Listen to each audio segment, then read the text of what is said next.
Amasan pathin thu ngai dinga ki gozo se eo engai luwa I chon se lai tawa eung hat pau ipakai Jesu Christa minin salam kain bole Bible chang khat ana sim ma sautin Sam som ngane khat chang khan apat changa in siminge o pathin nalung se long lowahin hije chun keima nei khotun nami khotu thaling se ai je in kasu khe abon chan thi ngim sel zengin ka themona akonin nei sil thingin lang ka chon sen akonin nei sop thing selin aje chu kasu khe abon chan ka hezingin ka chon set kamaya akilang zinge nangma dona monga chon se kahin namin muahi tabang thil se kabol ai tai heze chun kachunga thuna tanjong nadi zengin nathu tan na no na behil nahi vetan themo sa sa min ehi nahin kanu oi sunga jong chon se sa kizil kahi bowe Pathina thu thing bon chawa dingin phathei ebu pitaw hen amen tawte o lung se them pathin nang ma mi lung sen na je hilo le tuni phari kamu lo diu ai kamu diwa lom lo hinna nang ma nei pebin tuni chana dam na nei pebin tunin phat pha kamu hi kalagaw hin ko ki khol dinga pakai nangin nei pe wai ti hi ka he theyun ka ki pau nahi tunin chon se thudol setanin ka za di wa adei lo hil hi che ka he chin wai le hu hing na ngai cha ka hu ka hong ki he di wa hin hu hing na ngai cha ka hu ka hong ki he ting le wang chu hu hing pu ji su ka mu na diu chu gam na ji ta lo hi ti ke ho sanga setanin akhang khanga he chin sai je chun tunin che thu ka ngai mai jong hi setanin no mo asai hi jong le o hepa tuni hi che sermon mai jong hi khat hi che sermon khat se jong hi nagal zona hung hi hen lang pakai setan hi noisia uma na cross dop sanga thena dingin tunin chon sena thua ka kihil na diu hi long se ten pakai he thim thei ding le muchen thein nang man nei ki thupi diwin ka taw nei he che chon sena kona ngaidam chang sa ho zo sin achang nai lo ho adinga laina na puma angai jing puma jong taw jing thein nang man ki thupin lang hita chu hi che sarmona konai huing pu angsung hindel theiring mi gamtin muntin nang man ko do dingin tin kaung taw na hi chon se thu hi pakai na lagaw thingin ki het chin na ai pe lawai le khat nang mi chon se nai ki ti thei koi ma cha ka umpu na hi a ring zo lo ngin cha kai ve hi zong le pakai na lagaw thing in kalung sunga nang man thung sei zo ding in tin pakai Jesu min kaung tawe amen zanil ha chun hu ing ki het chet na ti jong chu sei khawin Krista ta san zo sin a het chen ma mau chu a su cha nau hu ing a chan nau ngai da ma chan nau ti ki hewain ai la tu hi zanil ha sanga tu ni inung kum ki dewen tu ni a sarmona hin aje chu hu ing ki het chet na dinga het chen ma sa ngai aumin che chu ipiam ti le chon se ka hi ti ki het chet na chon se ki ti chu ipi mong ham chon se na bible a sei ipiam ti che chu i het chen lo wai le hui na ngai cha i nau jong i he thelo di oi ji chun tunin che hi anave witin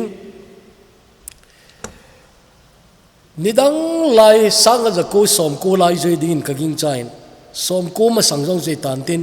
he cha kru se ri gamo ha bola ki bol lai choi hin to ai bol ta pu ti na lawin ina ha bol layu ana umahin chelai chun counselor hon adat thelo alo je hello mi pa ata sa kum di dol chu som gu vel hidin ka hisab min che chu ka komain solo nahi nidanga chu speaker khat councilor nga gup ti ho to ki thuji hin councilor hon ahil chen thailo ipi ham khan tieng le speaker pa to ka kimun atya sol ji wen ya in icha mi pa khari ain solu nahi ama ya logic ke powe ka chon se pu ya ti e tiwa ka chon se pu ti chu ahil na je jong chu umbe se lo wen ai wangin ama hi na do la chun athuta jong puinai lovin hidin kaga sei pi nahi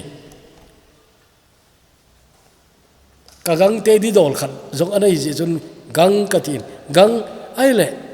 nang chon se na nei lo mong mong ham katile ka nei pui ken chon se ka nei pui ati nei som chakhat anak ki ngai to na layu katin ka eng bol jong ai pu in ama hi na dol chun pha chom cha ta chu phar ka ga pin anak ki ngai to midang ka ki hu pi de umin azau le ka kan ki hu pi ki de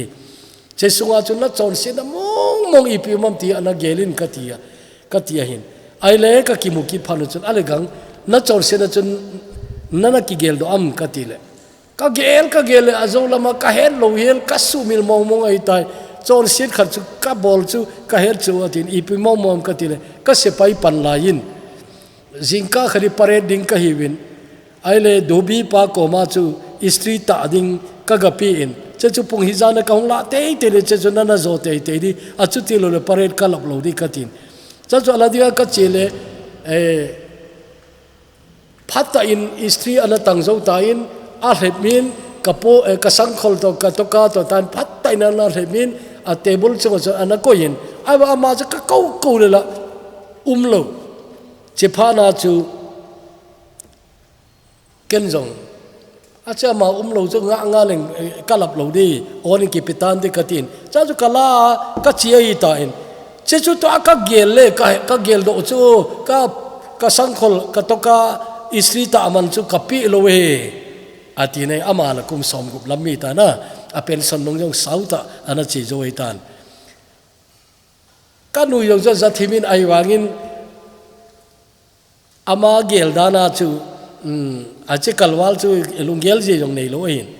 pathin thu jong chu mol jeng hin ei pau bible sim thelom jong ka he pui ahin ama koma hitin ka se nei gang ai pui en na het khilain ka no se lo jong na hil te di hin eden thu chu na hil lo ham ka tile e hil nau chu de ale ahil nau le che chu hoiten ngai to le chin phadiya che chu chon set ki ti pen chu nang ma cha chon se na bol thei ma sanga chon se sa ping na hi ti bible a sei lo ham kanu oi sunga ko na jong chon se sa ki zil ka hi bowe ti lengpa david ni jong ana sei ahin mi zo se mi chon se win rom bunga chang som le nia chun mi zo se mi khat za zia chon se aitan he che mi khat chon se na za zia chu mi zo se athia hi tabe ki ti ahin ata sedinga chu hlaga ba chu athisa pathen to ki khen sa iwe ti ka se ai le all a chu hil theinang umin I understand it as slow ka sal he jingin a chu koi tautin tuni he diu chu to lai ka gel khan chu pathen tu sei dang na an sei zap chu tu chung coronavirus ji aina eden nat na jong hi eden virus an tiu le kilom ka sama ma jingin kalung thim tong khata khat ka chi nang sei ma sang ka ting phaya khopilien ta khana hi speaker ka panna hin ama hobung mi khat nupa how ekati chu in cheng ta kharin alam kai zo se do ke speaker pa to anedin ei ko nei kaga chile orphanage anahin orphanage orphano chu ichi nau chaga akoi ho chu athu sim chu ei li nai hichia chapang hoi AIDS orphan ahibin ti umje chu apa jong AIDS sathi anu jong AIDS sathi ama jong HIV positive hikin nalai ti nai kêu orphanage che ho bo chu ka ko yo hin anu le pa el sa thi ta jong le acha chu hi chi HIV chu a hi lo na ai le kala lo ki na la hin an HIV le chu mi azen nom jong ha umbe se lo ding a khau kha di jong umbe se lo di che ho chu ke ni nu pa pathinin mo pun e pe ka ki gelun hoya foreigner ham anolo agency ama sumle pai galulu jong ka hi povin cho chu ki ne pi jong ka hi povin ka bol thei kham ka ma ta ka bol tin chapang chu som nga ho to bang hi akoyun ka vele chapang hoi lok se jong a umma ma jong ama wa chele I ma cha chapang dang to akiba lo na jong pon like any other child na chapang dang to bang bang normal hi tho hi win a school ka nei jong a hol pi u ting le school van ho jong na chapang khozar pi chu atha jiu ala ji wen ita chu umohin an tu ni che thu simlam chu seinom kai pu ka seinom pen ta chu hi chi chapang ho ka vet na ko na chu tua eden virus ka ti na chela chu eden nat na ka tin hi chi eden nat na mi zo si ping hi win AIDS orphan ho sanga na mi hem zo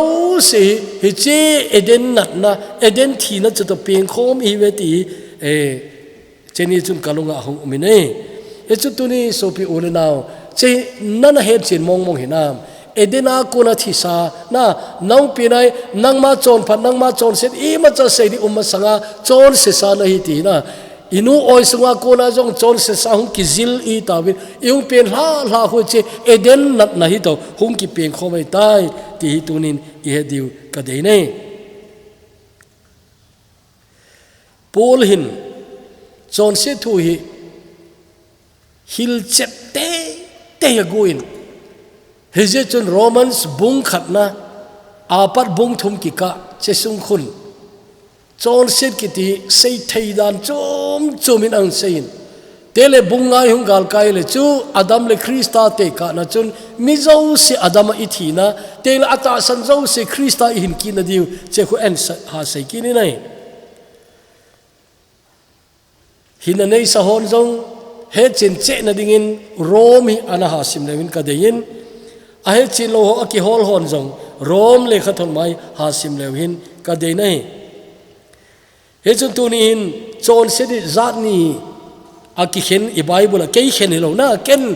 convenience dinga ka khen lo we a sei bai dinga ka khen lo we na I bible ara ki khen san che chi pyam ti le I hi na a chon se to ito do chon set ne thim di ba I hi na a chon set ti chu I pin pi chu yung pin pina chon set ki hita ya chu hi na mong ami chon se ki hita ani na chun ei ma ta in ito na ei ma ta in ibol ei ma ta in ito do cheteni chu ahi ama sa zo I hi na chon se na ki ti ahin mi zo se ki bangina hi edik number 4 edik pa jong hi che thua hi achon se chumpui kati achon se che ai pui na ai lo la pina par koi ma to kinalo azowa istri ata aman bo abat hethei adang mong chon sin abol lam ki hello pa jong chu eden chon sin chu mi that pa to ki bang thoi na criminal khatoin ki bang thoi murderer jong to ki bang thoi na e chun eden chon se na ki ti hin tul that pa jong nang sang chon se chum lo we teng le upahon ni danga akam sung ki so jong le ei pet lo ding atia minun nem mi pha se yo jong khu che jong khu a chon se lo chu mai ki pu winai tul that pa ki bang tho to he jo eden chon se na chun mi zo se ki bang ai ngai dam I chan to ka se chu che chon se na chu ki umai ana aban chu eima ta in to do chon sen ki ti teng la chu ki bang ta lo he chon sen abol tama umin abol hom umin abang kha chu hin khwa government za da jong tong khalo criminal hin khwa hi lo ye chu 95% be ki inte ikama criminal ki ti hatam lo we na ibona chu sinner ki hin ai wanga chu ibona criminal ki lo we criminal ki ti phari pi ha crime ki ti na crime kiti lo dong zuya themo chang thei IPC EP pen ham khat chu ki pan thei hi to bang crime su na bol teng la chu police jong amat thei ai tan tele convict nei le sungkula na di chan chan na ga ngai ta hi che chu criminal crime ki ti chui hi cha chun mi zakhana som ko wal chu hi che crime chu ibol khel lo mai thi chu ai wanga ibon chawa 100% sinner even che chu adama kuna idina kuna chon sina ai ain to do chon set ki ti tunin iga he diu I Bible phabep a umin che chu za sa her sa ti dautin hoi lai ta chunang kitang na lai na him ti na ki he do thena digin ga velen kanumin azowa zanila isaina chun Matthew bung sagi chang somnil thuma chun nang ho thil se bol ho koina hiu ka he khapoi ane ti khona echu ipiham itile Jesus Christa ana san lo jiwa chu ain khol ke chu chon sena ana umai tawin che ho chun abolo kitong do chon sit kitong do chu enjong pathin cha hi ma sanga chu ina bol tamta umdingin kaging chain chon sit kiti kidang ta khat chu koi man e lo jong le naga bol le chon sit kiti ta po iga bolai le ki phat lam na ahong umin na teng le themo kitchen na ahong umin eima themo kitchen na teng le lungmon mo na chon sit khat aga bol ni ha a zana chu mitam ta chu imuji lo we ki phat lam ke wi lo ahong ki he do dem ei ki man do dem ahong ki phung do dem na tio chu te ai pi chu yong le tunin isu mi lo diu chu chon sit kiti ipiha hena sa iga bol ho na hena sa iga bol ho che ho chu ai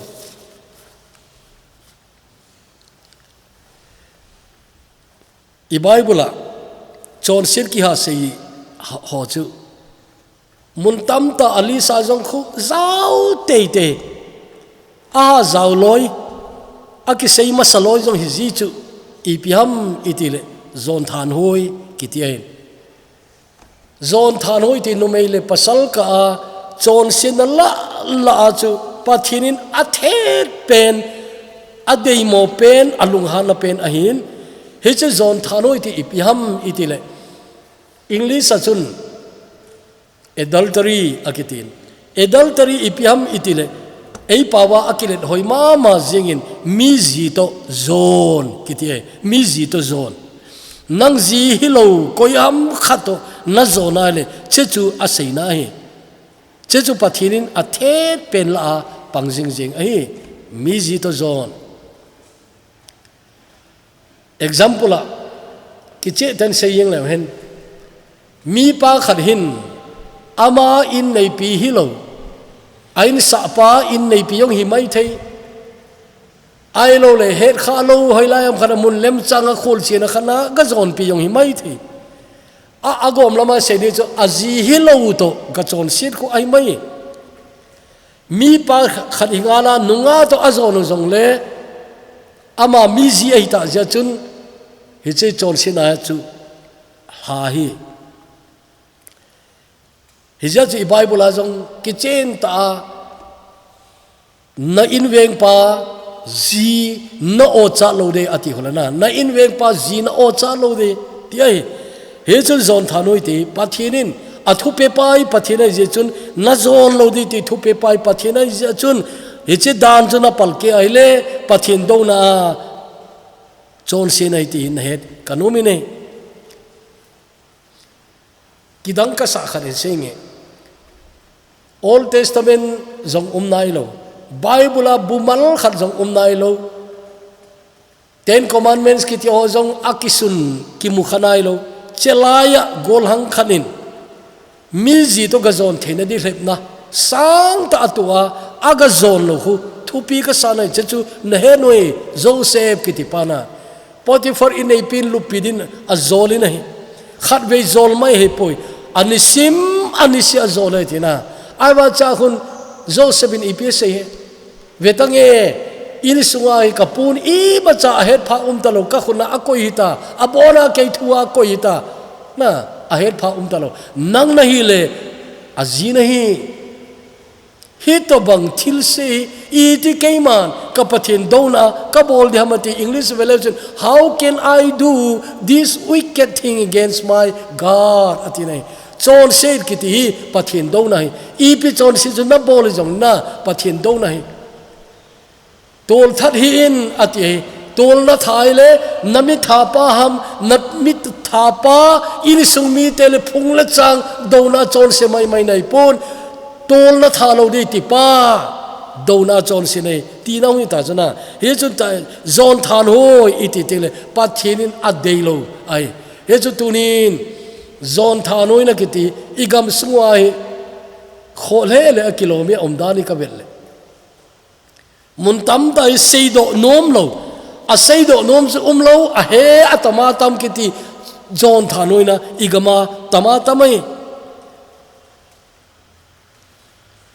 no mo sahibin lang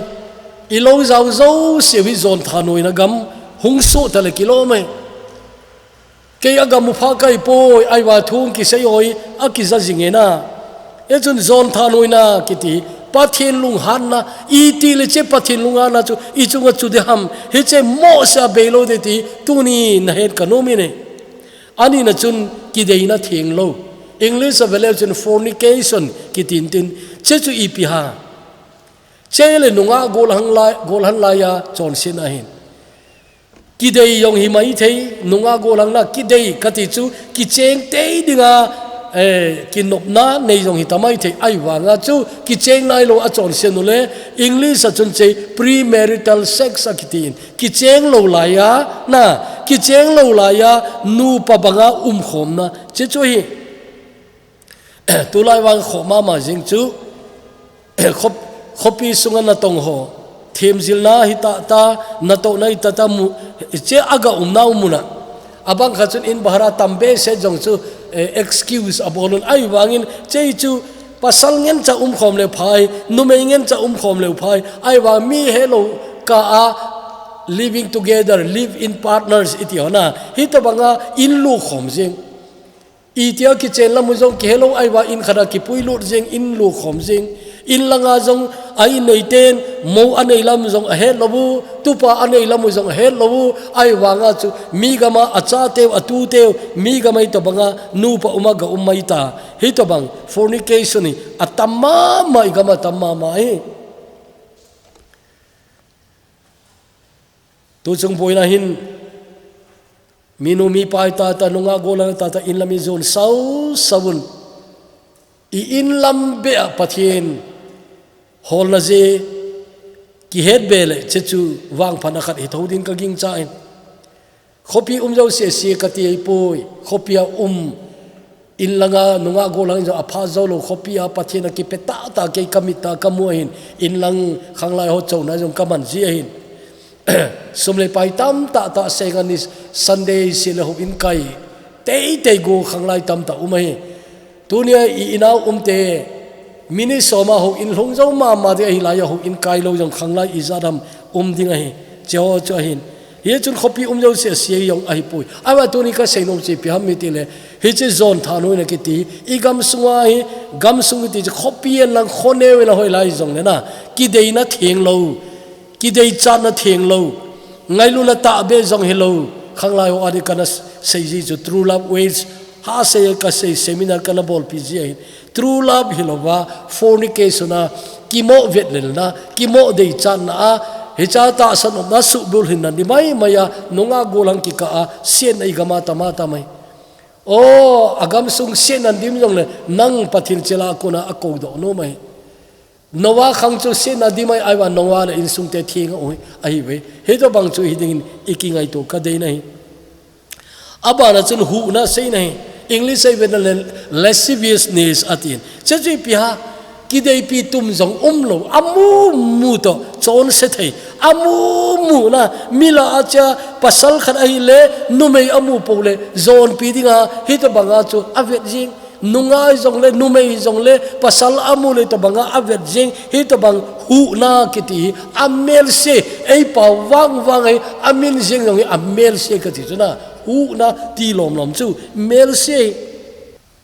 chawai mong he che nu mei pasal ki ka the na hin kho ki ti mong nei lo a chawai mong ai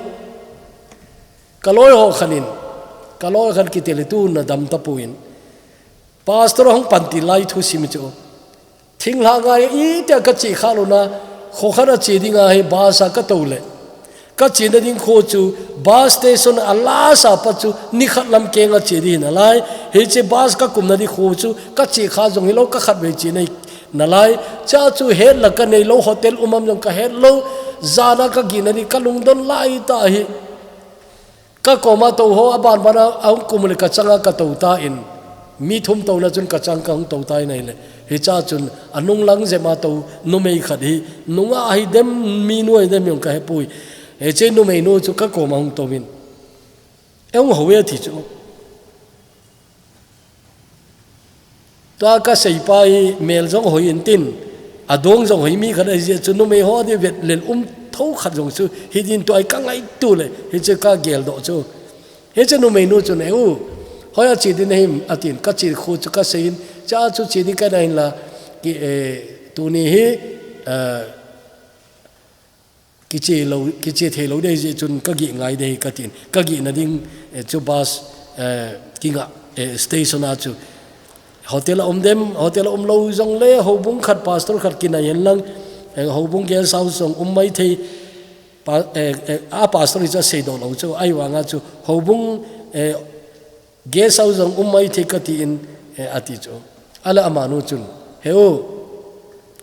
cái na tôi chỉ nói đi ahi in nếu chắc khát kalu in tin tôi rằng cả sang các gì đây hình nó nộp lệ nó không gì thấy cho ai tin cái tê trên xây đồ cho kalu chẳng bom tiệp phải lấy về thì cho để cho cái tia dài thì nó cho na chứ phải cái dùng cái tia giáo bản cái tê cái to bằng chứ nang ko magi thedi kai poi kei pastor kai kan ti phana chu ahung ki phala min aza jang chu ahung cha thim ta ya ti na ka senu je ba che chu koi chanu hi lom de mi ji khat ai dem koi chanu dem ti ngai to le jin pon an lom na tu lai nu mei ki sat chawai to bang chu hi alem chang na alem chang to bang chu anom sa hi jing hi to bang pasal khadu ki su tu leu chu her lo hita chu chejan adinga chu nu pa hi di tau chu to ingai to le me ki ngai pi tum nei jong hilo kai kilung set pi tum nei jong hilo hi tai thang zen jo na hin khomang ki sat chawai mi tamatam a hi ti tu ni het nu dei umi nei abana chu lung theng lo ka ti hi adi a nu me le pasal ka thu na theng tamong molo alung gel theng ta lo chu golang chapang ka ti main kum som le gup don mi khat chu counseling a aping tha nom lo chi bolong kho ham yong ka he pui mila pan nom mo wang chi him mai thei che yong chu counselor hon lungdong ki no i lo dam he ki lo chu che pa chu ka do chu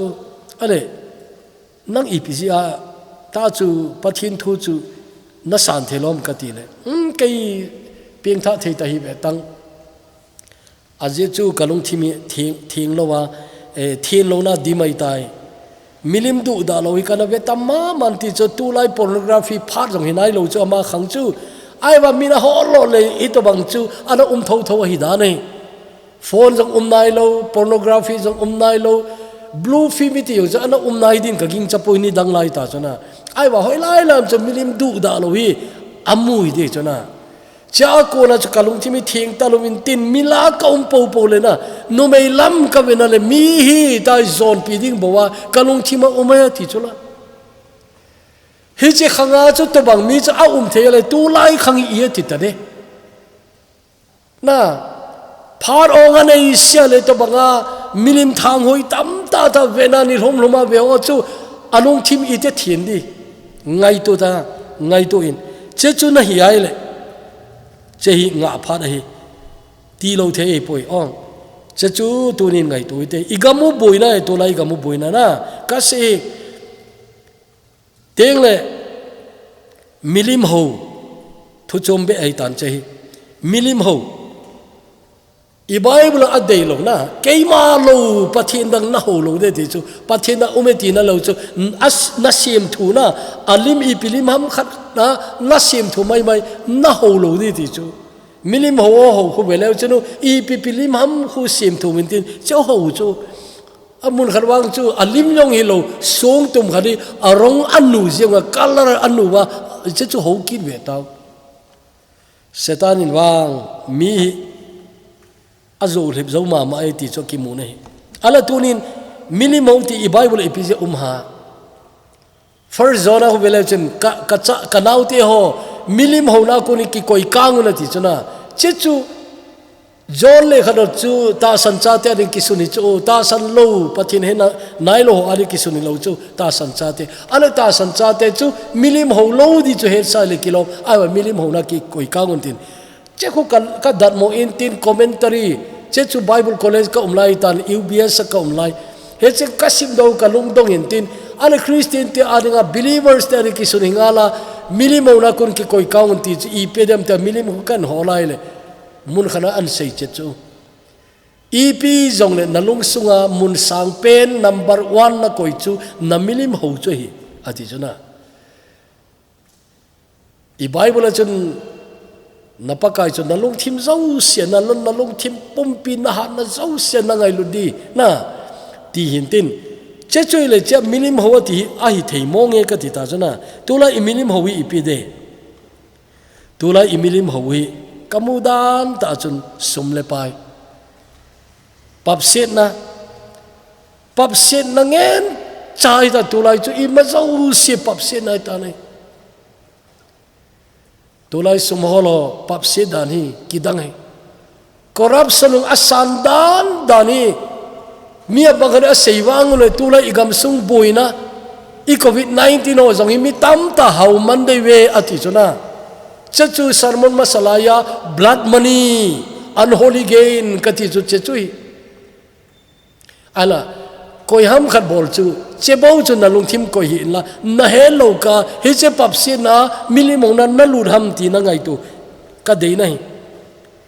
hoila ye Bible ki mu ami til kolosa bung thum changa bi na ju veleu chin kolosa bung thum changa chun papse na kiti chu milim ho na hi ati chula papset na greed kitina he cha papset na chu milim ho na hi ati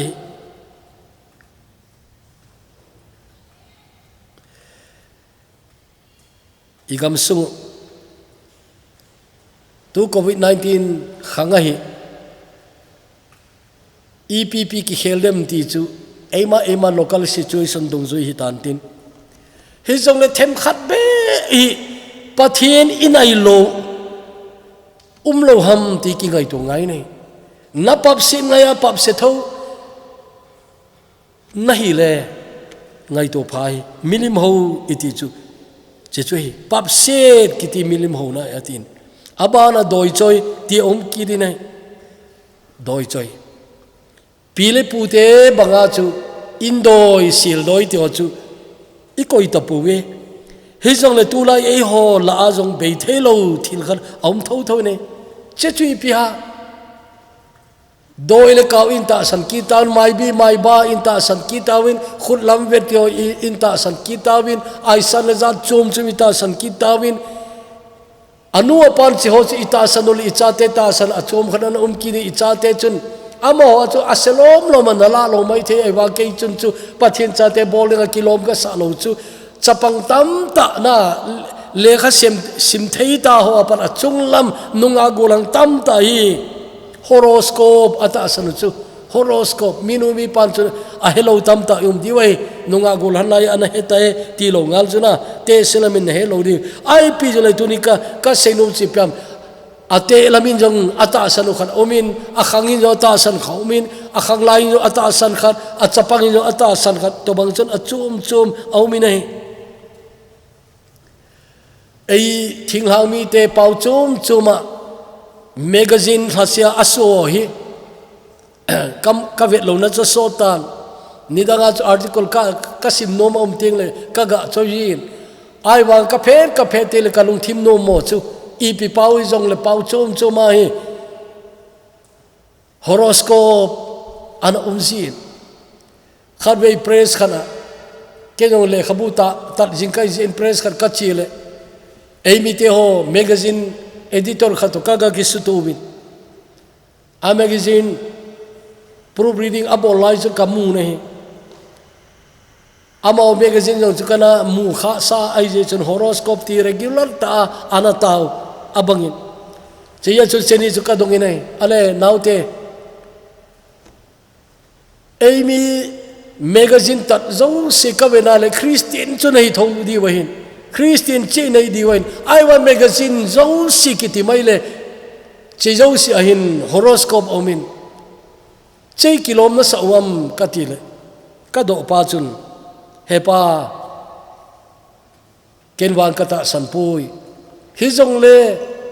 tam ta in magazine asim lo na we horoscope abet no mo hin hezor horoscope kata lo wai le ka magazine chi lo de hin horoscope umna magazine dang chu mina ki cho di oi ji achun bolo thi ai poi atin a kho le jengena ibola aman la ta san lo editor pan a magazine ataham itile asim hoji ichu heche ta san la ya horoscope om lo pole magazine chalo di hoji achu aman che chu abol chu turin chate naute tu te ho ngai tu pathin ta san khanin a future zo se pathin khun akoye i future he her kho yo ngai lo we i future he pa i her chin a phai ka ti chu na i future he pa ta san chin pathin e elung sin na khat ka her chu i khonung di hello hela ei ko hi ei ngai lu na hi chu i khonung di zo si future di zo si ki he masale ko ham nom sa di zana zo imuji lo ding andu lo lewa lung dong ding ki pa na ding khat zo le nga le lina tin da na le alhun ding ki cha na tin na nai mu lo di hi chun pathin khonung di hello i future di hello hila zinga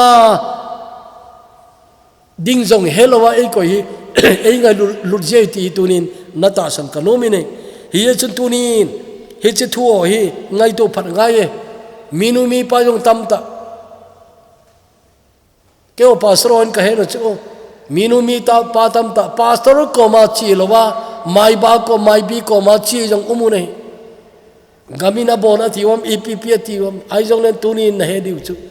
pakai ji sumini min la min chung nung pe na hin he che min chung nung pen chu ki ngai na in ki ngap na in mang la chun he cha chu pakai na ki thopi de che na het min lo di ka de nai he chun i bible he che thil se ki seila a chun doi choi ki ti ho umin tele ki do kina kinil ti ho kinin ki do kina kinil ti ho chu khat le khat ki ka thungen cha hi in ki do na ho kina na ho kinil lo ti ipizia ham itiale koi macha anem zo ki nom lo achung nung zo ding asang zo ding ikichu na la muai ta chu ki umahin he cha ko nai hung chu ipiam ti le lung sungana lung han na be thailo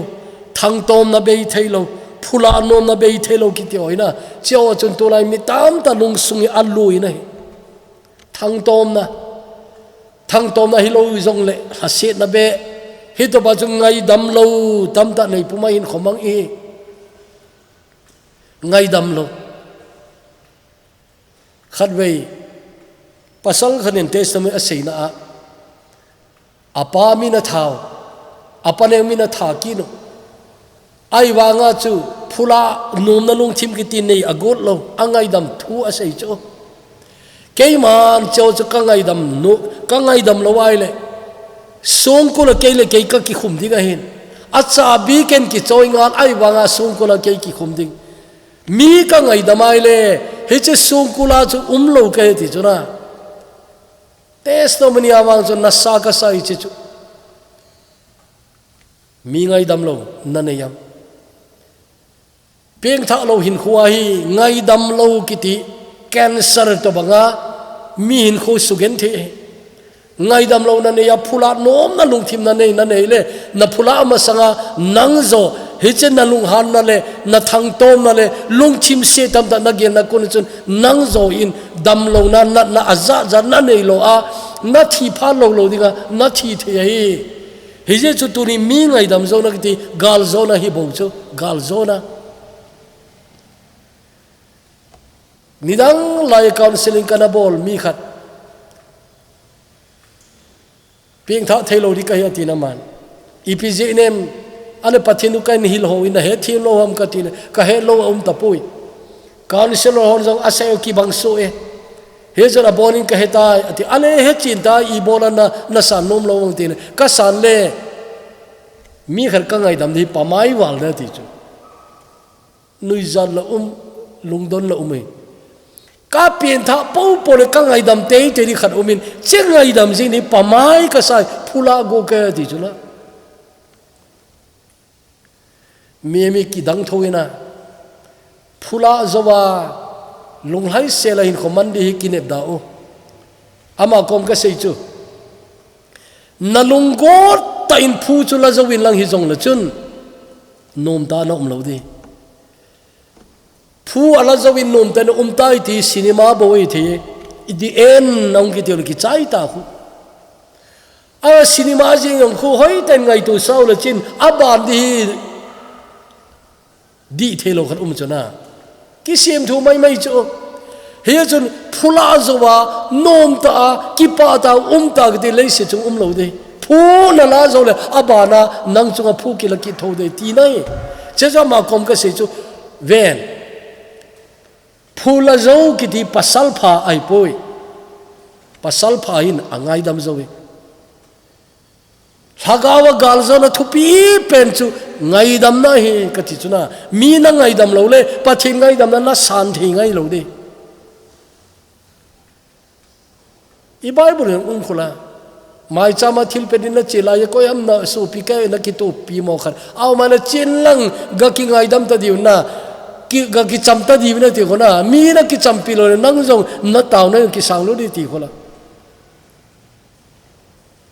tunin che thil ne cha na bang ai wanga thil zo sia hu be he chun thang tom na ipi na ni ya tunin ngai dam lo koi na ni ya na ngai dam lo koi na ni ya ngai dam lo nei pum pum hin khona man chu nain khua po gi be ngai lo di teng le ata chun ngai dam lo nei pum pum ma chu pathin ngai dam na san di ti le chun na san the lo di ai chu che ngai dam na chun adal ka ti chu nami ngai dam lo chun adal yeng dei ama chun adal zo hi lo nalung thima ki hong lo chu koi hamina dal lo nang le nang na ki dal chu achabi nang khud chu pakai ka ngai dam tai te le chin pakai ngai dam na san abaya bai mi ngai dam lo hon pathin ngai dam na jong ai thei po we che chu to ki zom ki do kina kinel he che ho jong hi khat ki ka a hi akipan na che lung sung hi jisun alu nai lo lung sung hi kido na lung thim pujing kina na lung thim pujing kinel na lung thim pujing che chu jisun alu nai lo hin khoi gen thei na sa lo jisu lo lung thimi thil phang ngai to lo cho akilo loma pakai ni kho ham khale howin kai na be ta ai wanga aphatam zo chu ngai to na di lo lung theng lo hi to bang chu che chu tong ki zom ki chu ki thang se igam soi ki thang se ki tia sang ma ka sa nei azo i se yo yong chu ki thang se na ja hong pinga tamatam chu ki thang se na mi chana ki pa thailo mi ki pa na ki pa thailo cho hi pathinin alu lo lungthima kona kipan ahinom mama inai hije chun thang sena kiti hi nane ai le mi lol hina jong kipa punatin na lungthim nom mo tin hi theiwang le na su se nom dai hi theiwang le na la pi nom dai aje chu piam ti le che chu pathinin alu lo lungthima hong kipan ai nai chubana thang se ne ipija hung umziam tile achana alung lai lo je chu chana lung lai lo kiti pathin lo lo lung thimang ki panai i bible chen pathin cha te are ase chi pia achana lung lai na achana lung lai na chanchunga lung lai na kiti pathin i ho na wa i wang phana penu chu koi macha ot chalo koi macha thang selo mi ki pa na ga ki pa pi thai i chana lung lai che ho chu apu azangi nai apu gi lo we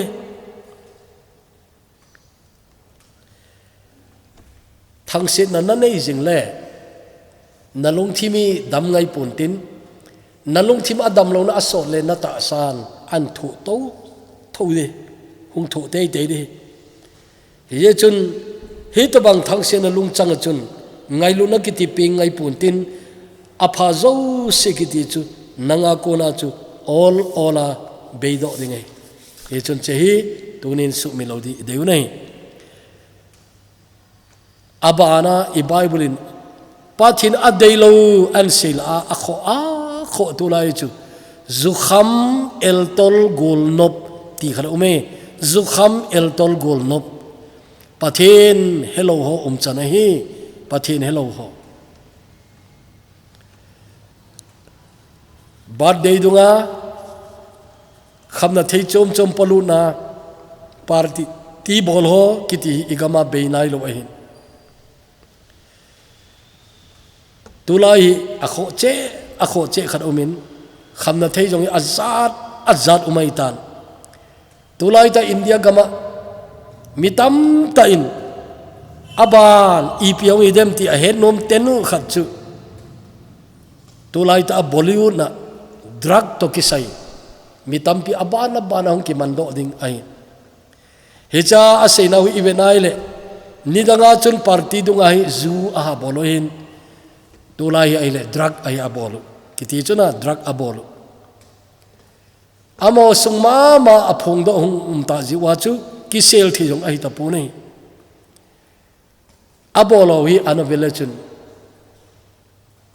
hecha thing di mi ha tam le akilom poi an che chu heche bollywood ke hilo we igam sungu chei di mai na igam sungu chei di mai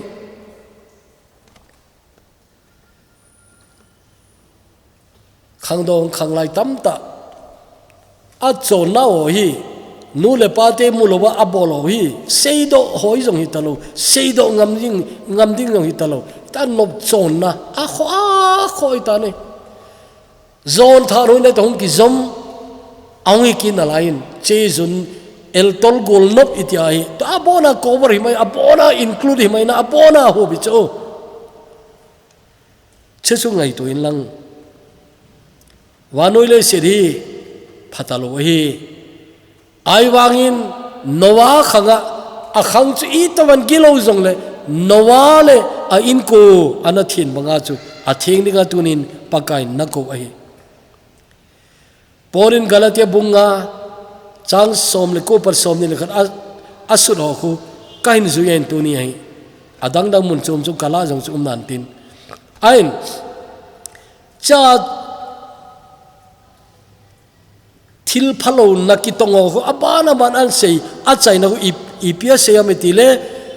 ali saupi ta an sei jo no hu chutabang adang dang ho an tinai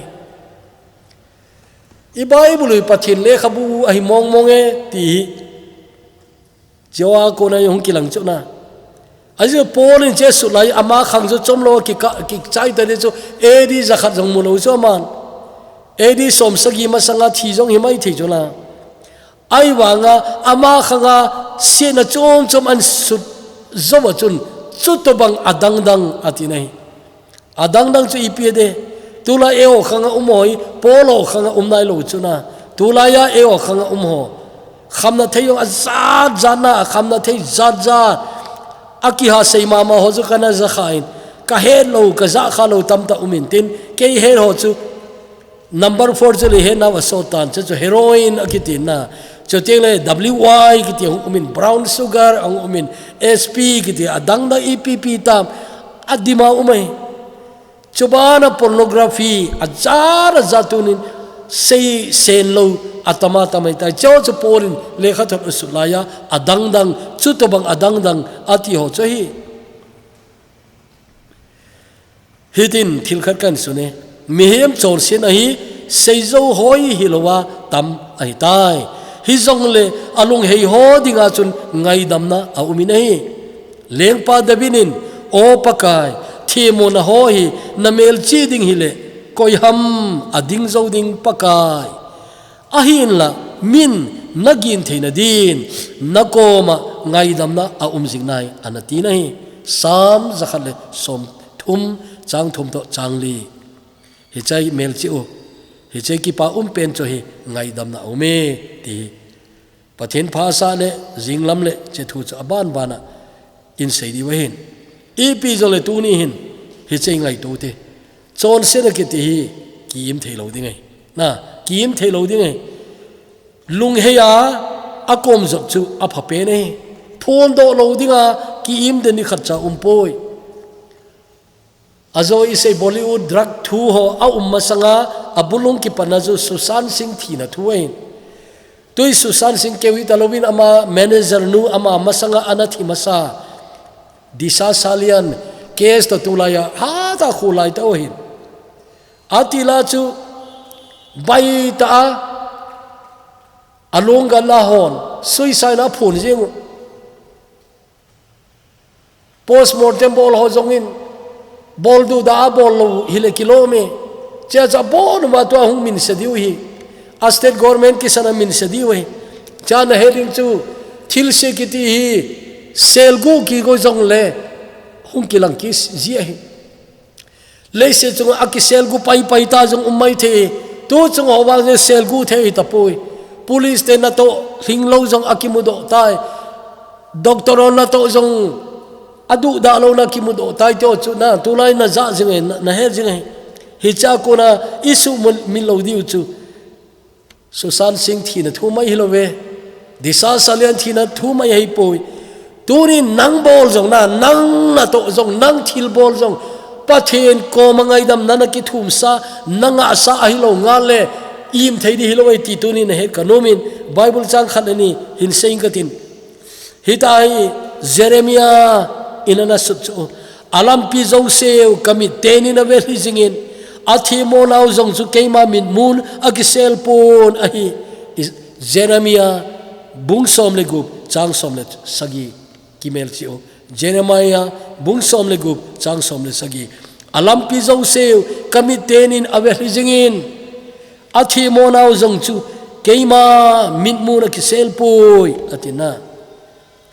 tele numbers bung som thum le ni chang som ni le thuma chun na chor si naw hin nang ho na hin holdo te diu ahi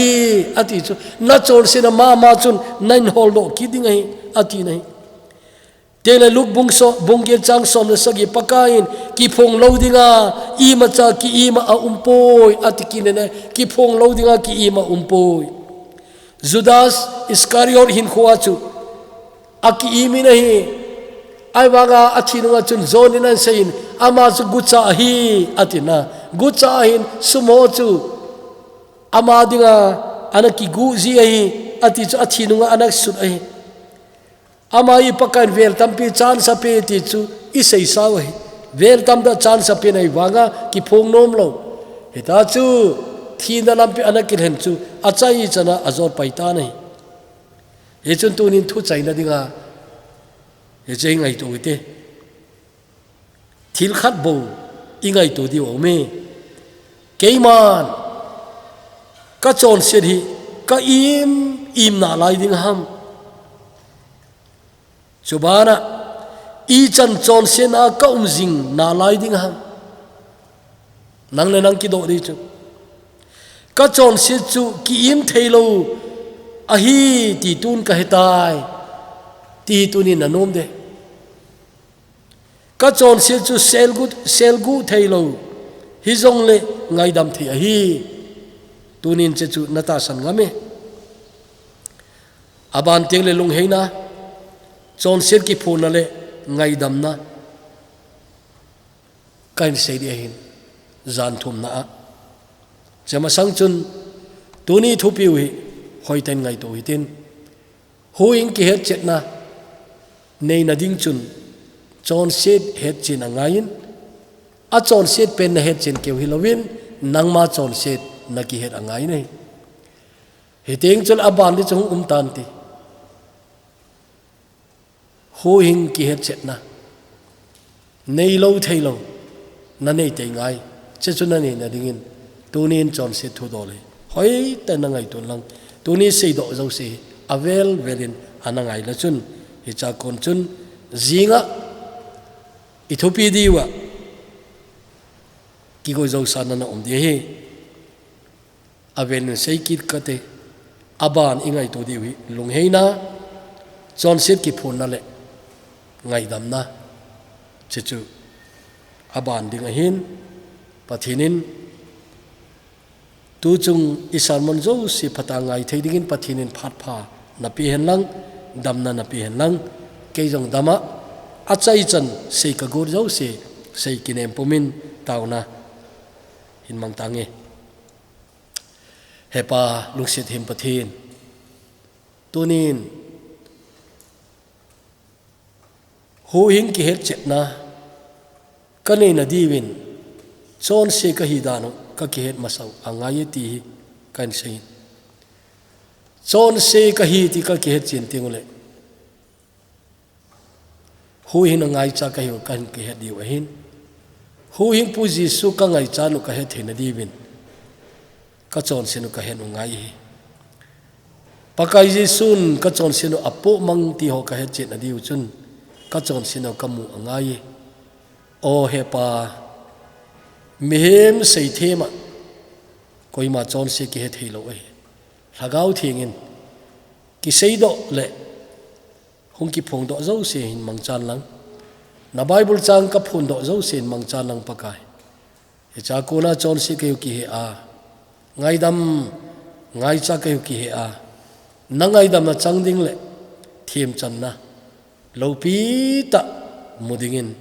nangin lagawa nei ki thopi divin pakai ji suminin kaung tawe amen.